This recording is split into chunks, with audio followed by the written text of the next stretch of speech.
ამასობაში უკრაინაში ფრონტი 17 იანვარია. ამ ვიდეოში მოვყვები რა მოხდა საინტერესო ფრონტზე ბოლო დღეების განმავლობაში. დალაიქეთ ვიდეო, გამოიწერეთ ჩემი გვერდი, გააკეთეთ დონაციები, ანგარიშები მითითებულია პროფილზე. ხო, აქ ხშირად მეკითხებიან ხოლმე რა ხდება უკრაინაში, უკრაინის ის დადე და არ არის ხა ფრონტზე ისეთი დინამიკა, რომ აუცილებელი იყოს ყოველდღე ვიდეოს დადება რა.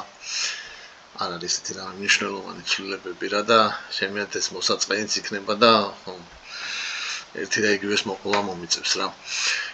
ბოლო დღეები და კვირა პრინციპში შეიძლება ჩაითვალოს უკრაინელების აქტივში რა. ვერაფერი ისეთ მნიშვნელოვან მიზანს რუსებმა ამ კვირის განმავლობაში ვერ მიაღწიეს. მიუხედავად იმისა, რომ სადღაც ტაქტიკური მნიშვნელობის წინსვლები და ის ჰქონდათ რა.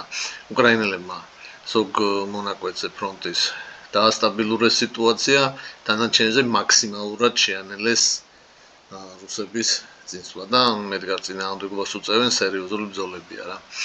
დავიწყოთ ახლა კურსკის ოლქიდან მოვყვეთ. ნუ აქ რაღაც უკრაინელთა შეტევის მერე რუსებმა დაიწყეს შეტევა, მაგრამ რაღაც მნიშვნელოვან მიზნებს აქ ვერ მიაღწიეს რუსებმა რა. აი საკვანძო სოფლები, რომლებიც აღებაც აუცილებელია რომ გათავისუფლდეს კურსკის ოლქი რუსებმა ვერ მოახერხეს რა. აი სოფელია სვერდლიკოვო, ეს ვერ აიღეს, მალაელოკნია, პაგრებკი, ჩერკასკაია, პარეჩნია, ეს მარტინოვკა, აი აქ არის სოფელი მახნოვკა.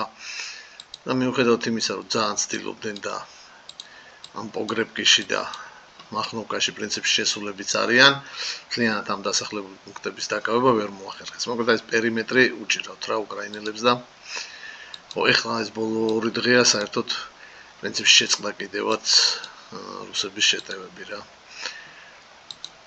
ჩამოვიდეთ ქვემოთ. კუპიანსკის ფრონტზეც პრინციპში დაასტაბილურეს უკრაინელებმა სიტუაცია. მიუხედავად იმისა, რომ კუპიანსკის ჩრდილოეთით მდინარე ოსკოლის მარჯვენა სანაპიროზე აქვთ პლაცდარმი უკვე რუსებს, შემდგომი წინსვლა ამ პლაცდარმიდან ვეღარ მოახერხეს. ასევე კუპიანსკის სამხრეთით აქ მდინარე ჟერებეცია, მის ფორსირება მოახდინეს. სადღაც 1 თვის წინ და აქაც პლაცდარმი აქვთ, მაგრამ რაღაც შემდგომი განვითარება და შეტევები ლიმანის მიმართულებით ამ ყველაფერს არ მოყოლია რა აქ. არაფერი საინტერესო ბოლო დღეებში არ ხდებოდა. გარკვეული წარმატება ჰქონდათ რუსებს, გარკვეული არა ჩემი აზრით მნიშვნელოვანი, ჩასოვიარში რა. კარგი ხანია ამ ქალაქში მიდის ბრძოლები. ხო და ამ დღეებში აიღეს მოკლედ ამ ჩასოვიარის ცენტრში არსებული ცეცხლგამძლე ნაკეთობათა ქარხანა, რომელიც იყო ამ ქალაქში უკრაინელთა თავდაცვის ერთ-ერთი ძალიან მნიშვნელოვანი პუნქტი რა. ამ ქარხნის აღების მერე გაცილებით უფრო გაადვილდებათ რუსებს დანარჩენი ქალაქის დაკავება რა. დროის ამბავია და დანაკარგების. ხო, ქალაქი ტორეცკი წინა ვიდეოში თქვი პრაქტიკულად მთლიანად რუსების ხელშია. ჩრდილოეთ ნაწილში აქ არის დარჩენილი რაღაც პატარა მონაკვეთი, აქ რაღაც შახტა და მისი ტერიკონია, სადაც ჯერ კიდევ არიან უკრაინელები გამაგრებული. ქალაქის დასავლეთით უკვე ქალაქს გაცდენ იქ რაღაც მინდვრებში მიდის ბრძოლები. ხო. სანამ პაკროვსკის მიმართულებაზე გადავალ, ხო, აი ველიკაი ნავასილკასთან აქვთ რუსებს წარმატებები. აი აქ შევიდნენ სოფელ რემიოვკაში. აი აქ მიდის უკვე ბრძოლები და ველიკაი ნავასილკას ჩრდილოეთითაც გააფართოვეს კონტროლირებადი ზონა რა. მოკლედ ძალიან მძიმე დღეში ეს ველიკაი ნავასილკა რა, ინტენსიურადაც იბომბება, უკვე ძალიან ახლოს მივიდნენ და ხო საბოლოო შტორმზეც ალბათ უახლოეს ხანებში გადავლენ და ძალიან რთული იქნება უკრაინელებისთვის ამ ველიკაი ნავასილკას შენარჩუნება. ბრძოლები მიდიოდა აგრეთვე კურახოვოს მიმართულებით, მაგრამ აქაც უკრაინელები ინარჩუნებდნენ პოზიციებს. აი აქ სოფლებია დაჩნე, ულაკლი, კონსტანტინოპოლი და მერე იქით ანდრეევკა და რუსები ყველა მხრიდან უტევდნენ, მაგრამ ჯერჯერობით ამის გარღვევა ვერ შეძლეს. ეხლა გავცედა ინფორმაცია, რომ თითქოს ამ დაჩნოეში შევიდნენ. განაპირა სახლები რაღაცები დაიკავეს, მაგრამ ის რომ გაერღვიათ ვერ მოახერხეს.